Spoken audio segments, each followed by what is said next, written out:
Hey Patreon, once again guys, thanks for your support. So hey guys, I've jumped into a new playbook. It's the Tampa Bay Buccaneers playbook. I'm going to be using this mega scheme that I built out for you. I'm playing around with different plays.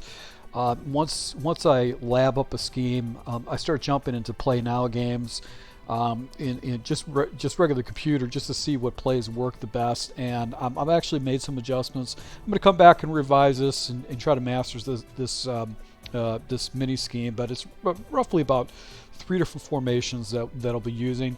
Going against a guy that's really not that great of a player. I came out a little bit rusty, just trying to get my bearings around this, but this guy kept turning the ball over to me, so I kept on getting a bunch of opportunities on offense with him.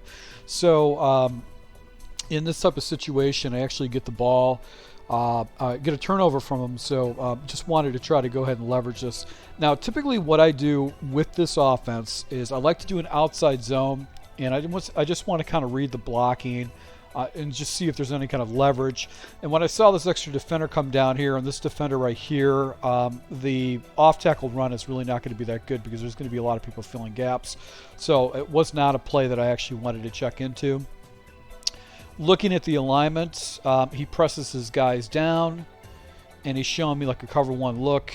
And you know, since some of the patches lately, it's difficult to really hit your opponent over the top.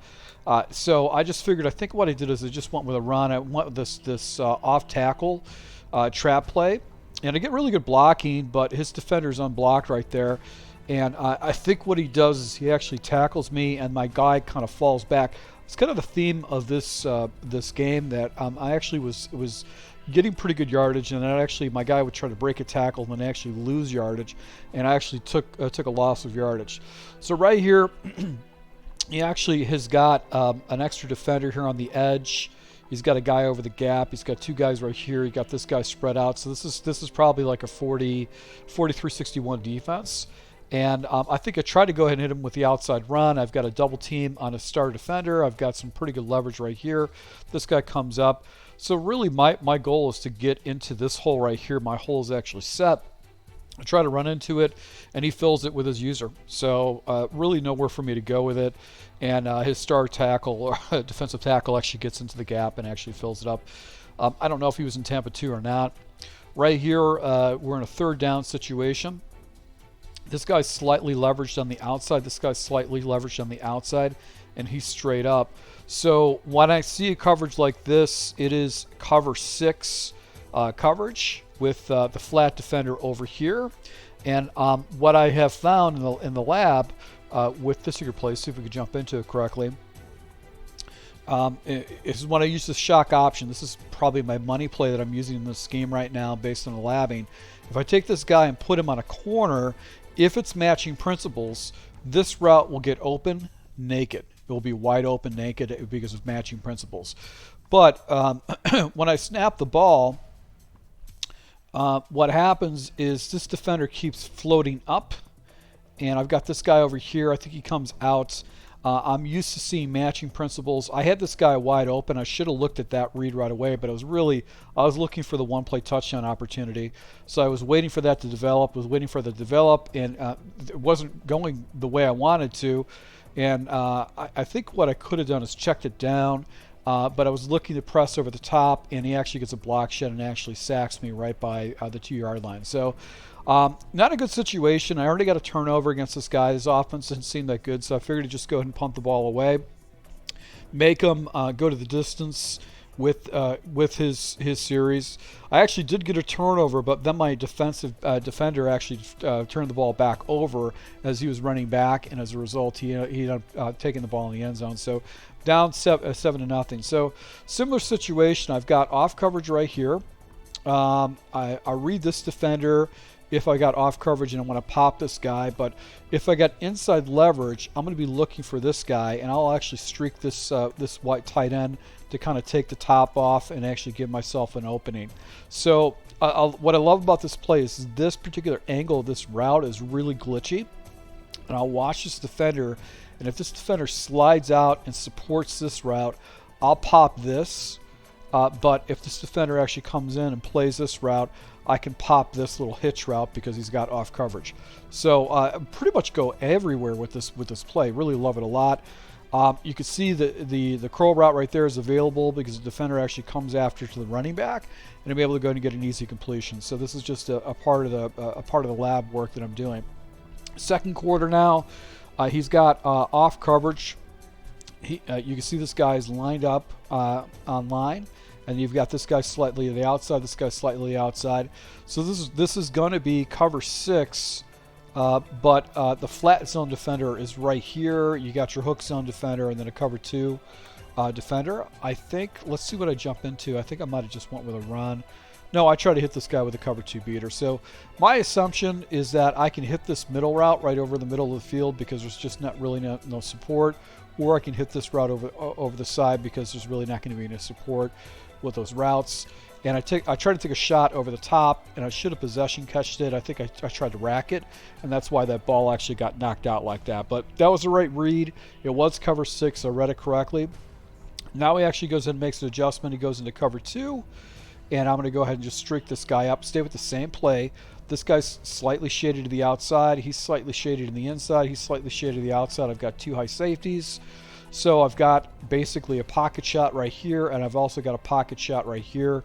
And you'll see I quickly snap into this ball, and I like throwing the outside, especially with Hill, because if he does catch it in stride, he's gonna take a touchdown and hit that. So that's why I have that play, that shock H options play. It's such a money play. It pretty much beats every single coverages, and if you make your reads progressions perfectly, then you're really good. I think the only play that probably could screw it up would be like a Willie. So I get another turnover against this guy, and I just jump into an inside zone.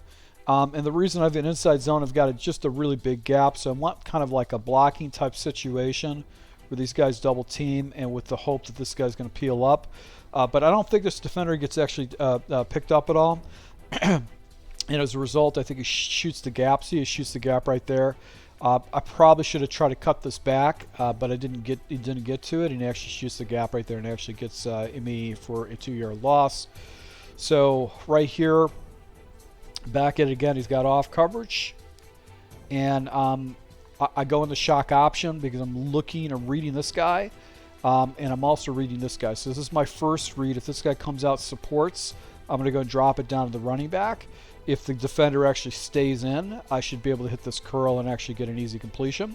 So I did lose a couple yards. It's like a 10-yard route on that curl on the backside. The defender actually supports it. So now I'm checking down the running back, but you can see the running back kind of gets jumbled up here, and I get rid of the ball a little bit too early. I should have waited just a second or so, but that was actually a nice read. And usually if I catch that ball in stride with my running back, I'll pick up an easy 10 yards with it. So that's why I have that play in the book, and it's just a play that I like to go ahead and use in this scheme. Nice little big open hole with the bubble route, once again, added again. Now you see how this guy's kind of falling into the zone. So this is my read then. I'm going to go ahead and look at this defender because this guy's got to play over the top, and he has to protect the end zone. So I throw the ball, and my wide receiver comes back to the ball and gets tackled. I break a tackle, and as a result, I don't get any yardage. So it was a type of situation I just felt like it wasn't meant to be. I'm just going to go ahead, take my 3 points because I'm getting the ball in the second half, and just be in a situation where I'm staying up on possessions against this guy so I can get a W. So I ended up getting another turnover. This guy's offense was terrible. I didn't really know what he was doing. Once again, same read. You can see this guy kind of sliding out, waiting for this. So this is going to be my read right here. And I think what I did is I actually possession catched it, and I'm able to go ahead and come down with it and get it to the 5-yard line. So now I just jump into, I think, an outside run. With this, I've got 7 guys in the box. I go into the tackle trap play right here.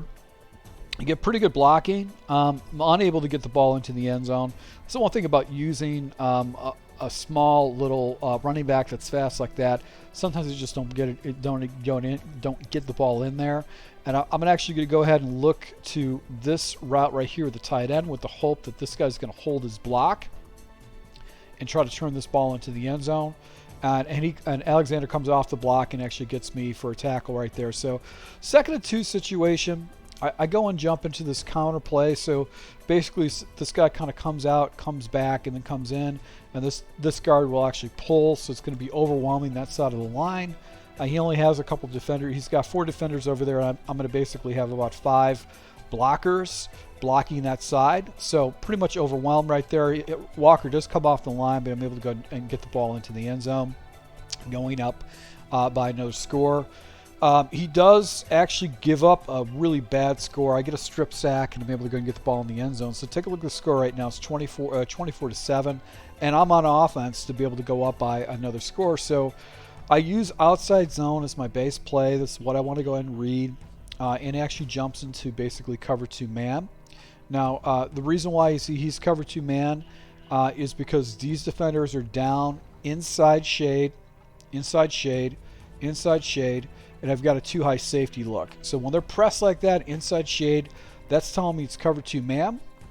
So I'm going to go ahead and jump into my cover 2 man beater, which is going to be this play action, wide receiver.